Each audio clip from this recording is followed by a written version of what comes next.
l'angoisse existentielle de l'être humain qui est liée à des blocages, qui est liée à des formes dans la mémoire collective qui bloquent l'énergie parce qu'elles sont désuètes, eh bien cette énergie-là qui se manifeste en angoisse pour protéger l'ego du réel, car de l'angoisse ce n'est pas conscient, eh bien ça, l'énergie qui bloque va finir par gruger les vieilles formes.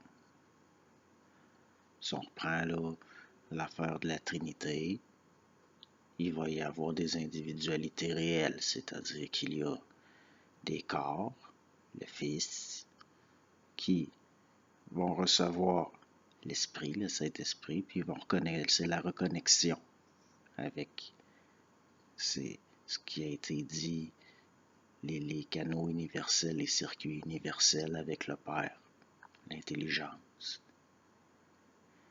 Quand l'intelligence va rencontrer une loi de sympathie réelle universelle, c'est-à-dire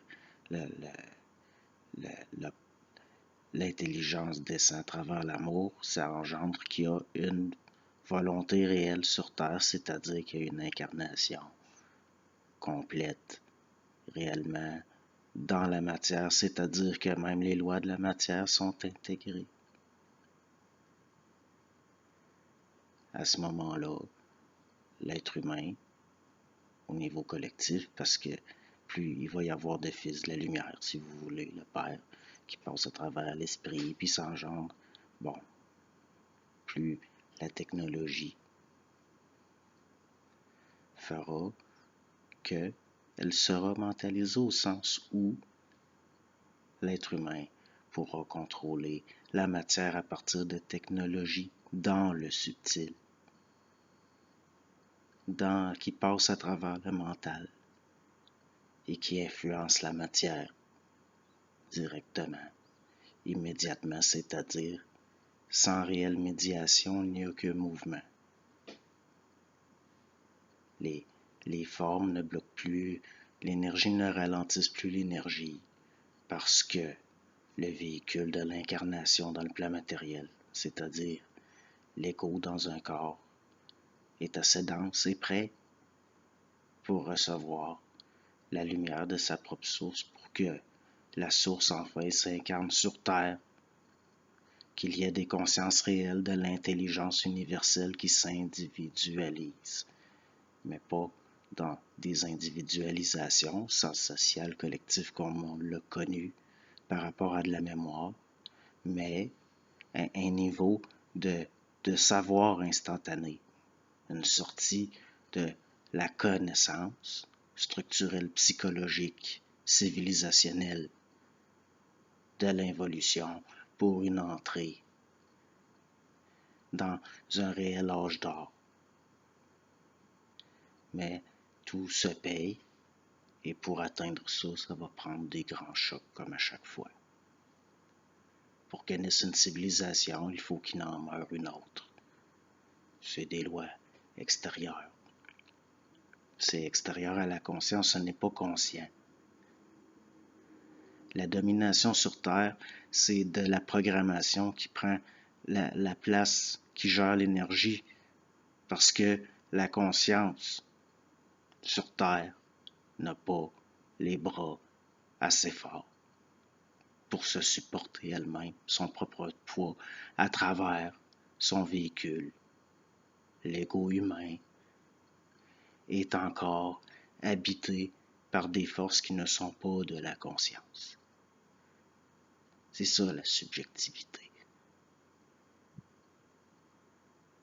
Ce n'est pas lié à une sortie de la socialisation pour entrer dans quelque chose d'antisocial ou d'égoïste, l'évolution. C'est la capacité d'intégrer les lois de manifestation consciente à travers la multidimensionnalité parce que certaines lois sont intégrées par la conscience. Les parois de l'ego sont assez solides, ils deviennent clairs comme du verre, l'ego devient une lentille. La pollution est brûlée, l'ego est dépollué, puis tout passe, vous voyez, il y a une vue claire de ces lois-là. Même même l'espoir n'a plus de sens. Si je dis aux gens de ne pas avoir d'espoir, de ne pas chercher à être heureux, ce n'est pas pour les plonger dans le désespoir et les rendre malheureux, c'est pour les libérer. C'est pas. Mais l'individu peut, un processus d'individuation, c'est de se libérer soi-même par soi-même, pour soi-même. Mais des fois, l'énergie passe par tout est vibratoire, donc il y a des rapports de sympathie. C'est pour ça que je pense que Bernard et Kemp avaient intégré l'amour. C'était un amour intelligent volontaire de parler. Les trois principes, puis aussi le respect de ce qui appartient pas à celui qui parle. Il n'y a aucun mérite à parler. C'est plus une question de mérite, ça n'a même pas de rapport. Rien à voir avec les valeurs psychologiques, sociales du collectif. Ça n'a pas d'importance au sens où il ne faut pas donner d'importance. Ne pas se troubler si c'est inutile. Parce que ça embue la lentille. C'est une question de gestion d'énergie et de plus en plus au cours là, de ce qu'on peut appeler le processus de conscientisation. Eh bien, de plus en plus, il y aura de la conscience manifeste dans l'ego et une gestion réelle de l'énergie. Au sens que il n'y a plus de questions existentielles inutiles qui n'ont d'importance que dans le plan psychologique, comme d'où venons-nous, où allons-nous, il n'y a plus de questions. C'est fini le questionnement. C'est fini l'espoir parce qu'on n'en a pas besoin. C'est fini la croyance parce que dès qu'une illusion est vue, la forme est détruite et l'énergie est réacheminée à l'ego qui va ensuite entrer en expérience, dépendamment d'où il est rendu, pour, par l'expérimental, intégrer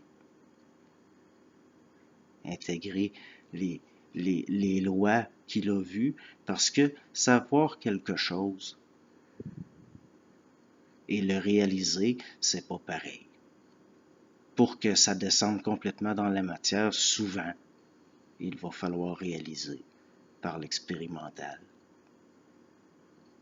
Mais ça, il n'y a pas à s'en faire avec ça parce que ça vient de l'extérieur.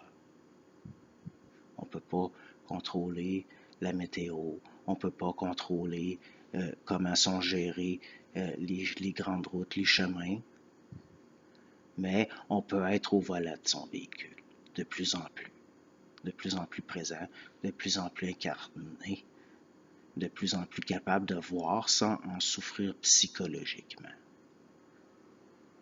Le psychologique, donner de l'importance à quelque chose, c'est mettre en vibration une forme qui va vous drainer de l'énergie.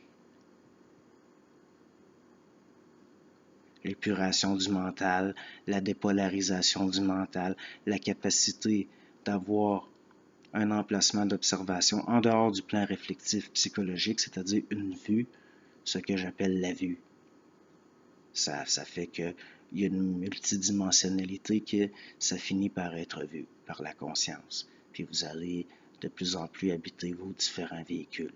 Vous allez être bien dans votre corps, vous allez être bien dans votre mental, mais vous allez être bien le plus que vous le pouvez tout le temps. Mais souvent, il va falloir souffrir beaucoup. La souffrance, c'est pour intégrer. S'il n'y a pas de souffrance, il n'y a pas de conscience. Si l'humanité tient le couteau du côté de la lame par rapport à l'expérimental, c'est pour qu'à force de souffrir qu'elle se rende compte qu'elle tient le couteau du mauvais côté. Un jour, les forces vont réellement servir là. Parce qu'elles en feront partie. Elles seront elles aussi épurées, transformées. Parce que ce qui atteint le fond du contenant remonte tout en continuant. Et c'est un circuit continu